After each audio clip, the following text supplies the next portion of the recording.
Hi, this is Francisco. Welcome to my channel.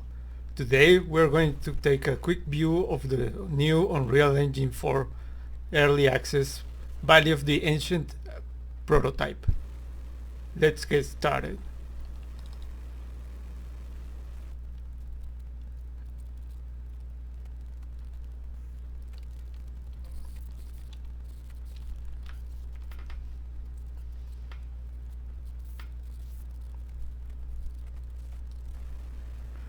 I'm not usually the type of guy that gets excited and jumps in any bandwagon, but I'm going to get out of my comfort zone just to make this video.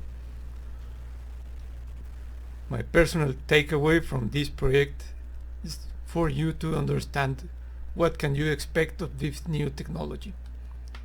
Right at the beginning of this Valley of the Ancient project, you will be greeted with a description of your minimum recommended specifications for your computer.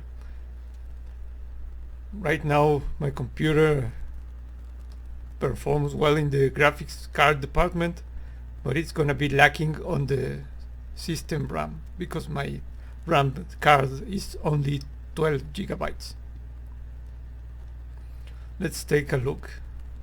So the content browser is transformed on the lower left. Let's take a look at Ancient World. Full disclaimer: the first time you open this map, you will have to wait a little time for the shaders and all of that stuff to load. I have already done that, so this shouldn't take too long. And just like that, the level is loaded.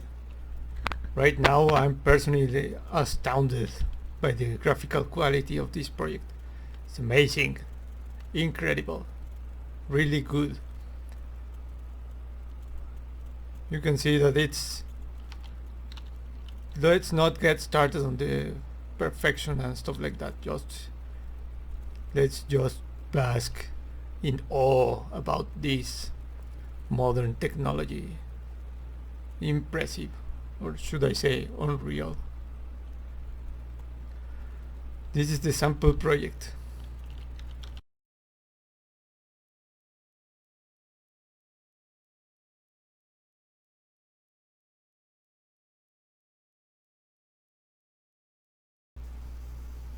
If I hit the play button, a new window will pop up with a new game for us to view as an end user.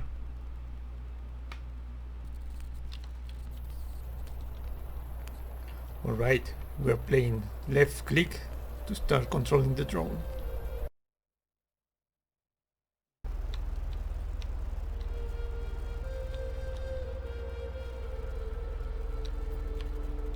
It's impressive. Great. Beautiful, astounding. I'm really impressed by the quality of graphics that you can display on real time. For a quick overview of what we're looking at, this is supposed to be all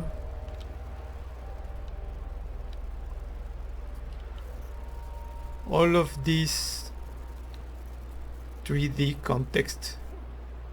Everything, as far as I know, everything was scanned and placed directly on the level.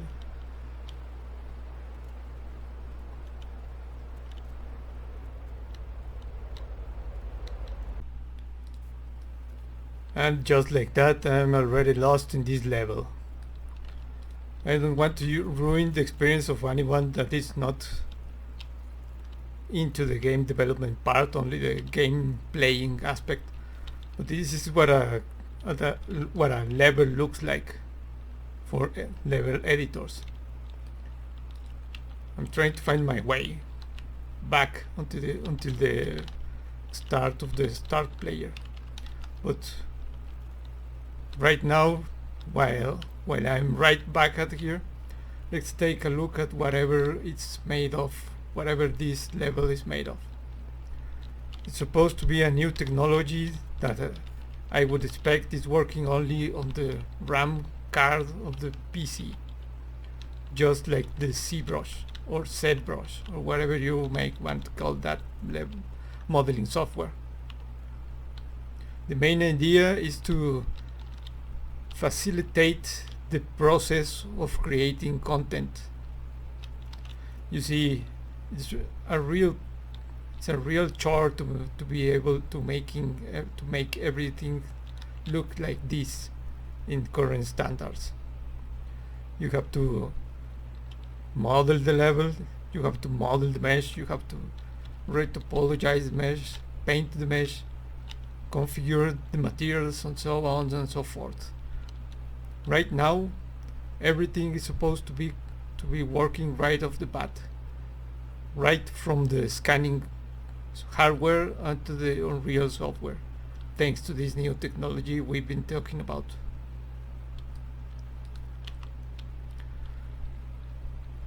You can see that the level it's great in size, and I cannot find what was the original place in which the editor was spawned.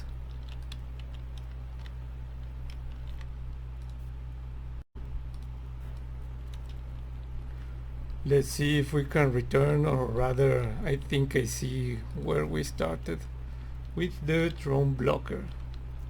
So everything else is just for visual effect, but the actual level for the drone, it's going to be found right inside this drone blocker instance, and a blocking volume.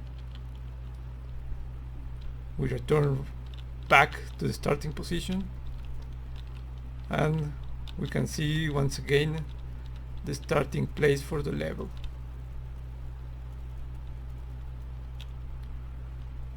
Real nice view, really good.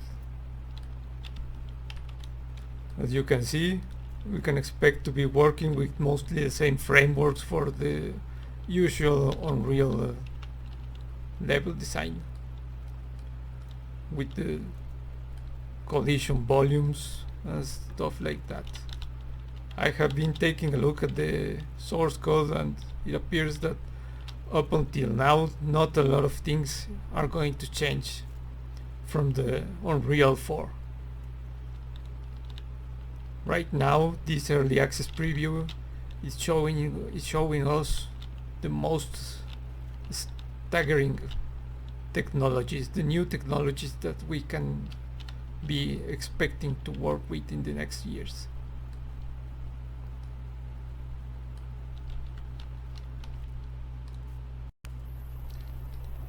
Alright, let's go. So we only have to press the left click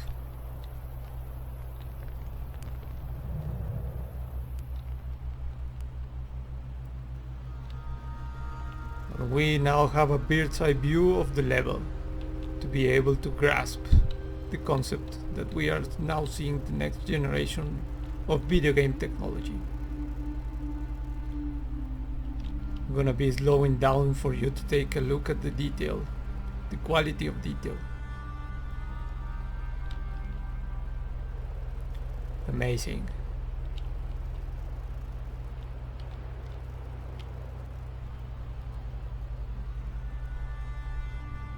Imagine the possibilities.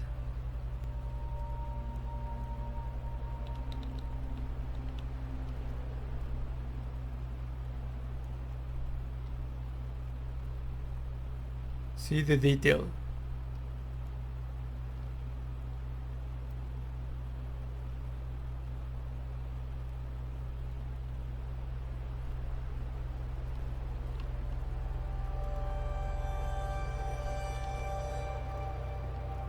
As far as I'm concerned, all of this was scanned directly from Real5 and uploaded seamlessly into the Unreal engine.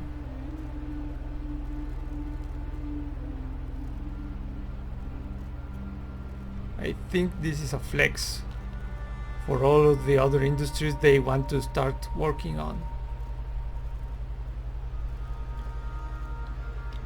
We can expect to be seeing more of this in the following years.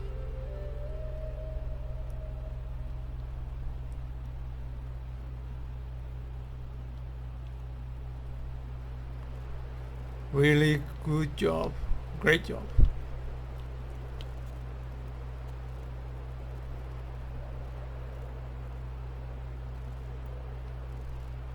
Beautiful visuals.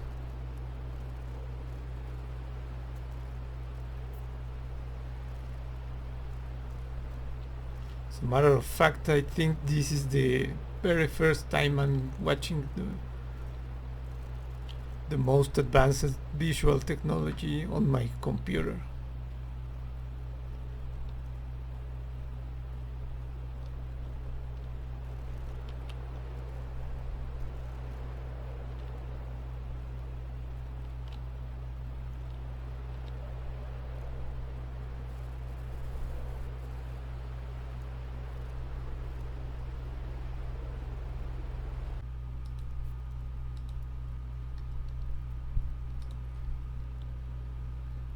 But what does this all mean for Unreal Engine 4 developers?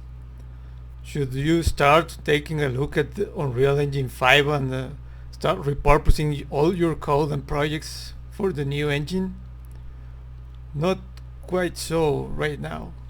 If you have taken a look at the official documentation, you will notice that Unreal itself tells us that Unreal Engine 5 is not production ready. That means that however impressive these projects are, they are not up to date for the end user experience. And I guess there's some other features that still need testing to be able to for these projects to be working on every end user computers. Remember, this is only early access for now. However, thanks to this technology, I'm guessing again that the main focus of this early access is to be able to see what we can expect to be working on, especially with the technologies of Nanite and Lumen. In my estimation, these are the main focus of the engine. Nanite will give developers the ability to directly import content scanned from real-life environments. And Lumen should be able to ease in the workflow of illumination. One of the things that Unreal Engine is right on top with the very best engines in the world. My guess is that Nanite and Lumen will work in tandem very closely together.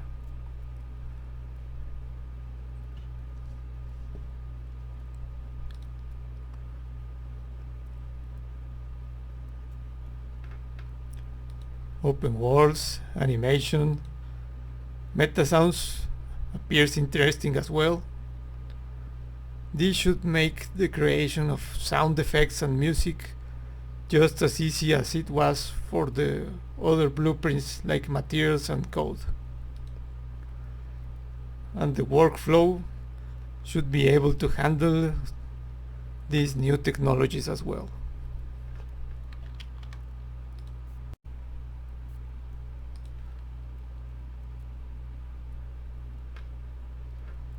Let's now take a quick view of the original projects for Unreal Engine 5.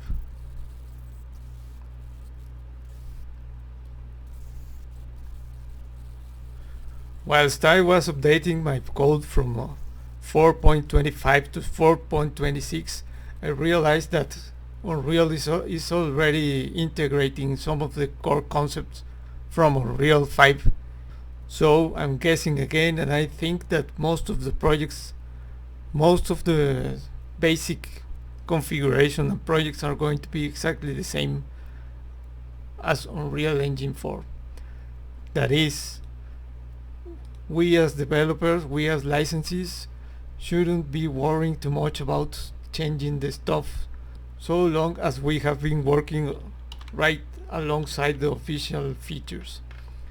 Let's take a quick look at the third person project example. and I cannot make it run right now.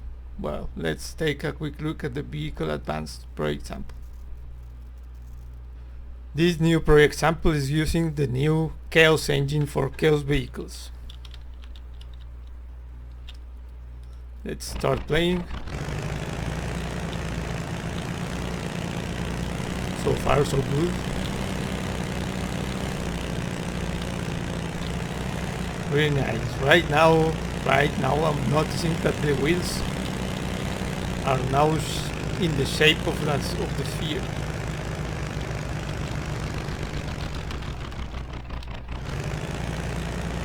For Unreal Engine users, do you remember that physics vehicles were using by default the simple line trace for wheels? This appears to be working all right. Let's play in multiplayer.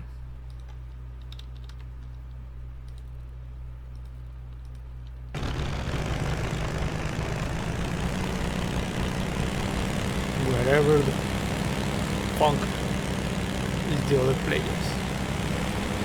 Let's see if we can take a look at ourselves. Pretty good. It appears that right now the coding network functions are working right off the bat. So we don't need to implement the replication and the network interface. Maybe now the network interface is ready to go.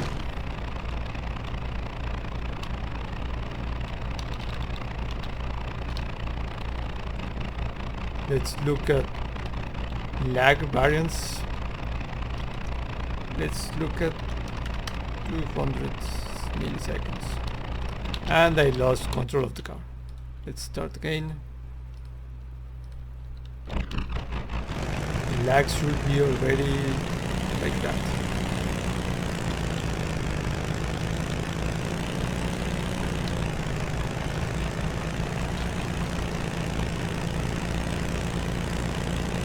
It definitely appears to be using some sort of network prediction, but it's still not working with the network replay functions.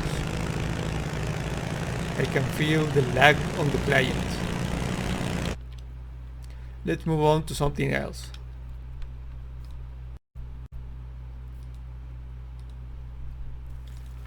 Let's now take a look at the first person project sample.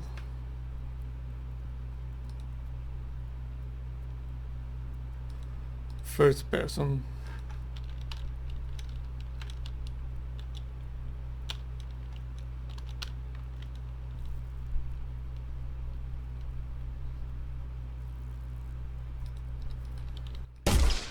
As expected, it's the same. There's not a lot of changes. Maybe that's gonna change itself once the official final version is released. But my guess is that Unreal Engine 4 and Unreal Engine 5, the main technologies, the main functions, these things like the character movement component and all of that, is going to be the same, at least for the first years. Let's take a look at these samples. First person blueprint, first person character. It looks similar. It looks like it's the same character movement component. All two familiar parameters. Yeah, it looks like it's gonna be the same for the time being. So we shouldn't worry about significant changes in the framework from one engine version to another. All in all, I definitely recommend you take a look for yourself on the Unreal Engine 5 early access, even if you are not the sort of person that jumps into the bandwagons like myself, just to take a look at what we'll be expecting to see in the following months. Well, now that we have on-hand experience with the new Unreal Engine 5, There's nothing much to say other than maybe instead of jumping in right in the bandwagon with everyone else and start making crazy stuff on the Unreal Engine 5 right away, let's just focus on finish our current projects up to production level standards in Unreal Engine 4. Let's finish our projects in excellence, and maybe on the side, in research and development sort of thing, we can start taking a look at how we can upgrade our current code to Unreal Engine 5. However, I do not strongly recommend that because this is only early access. There's no knowing what it's going to be completely in store once the official release is ready. A lot of things can change from the early access version to the final product. Thanks for watching. See ya.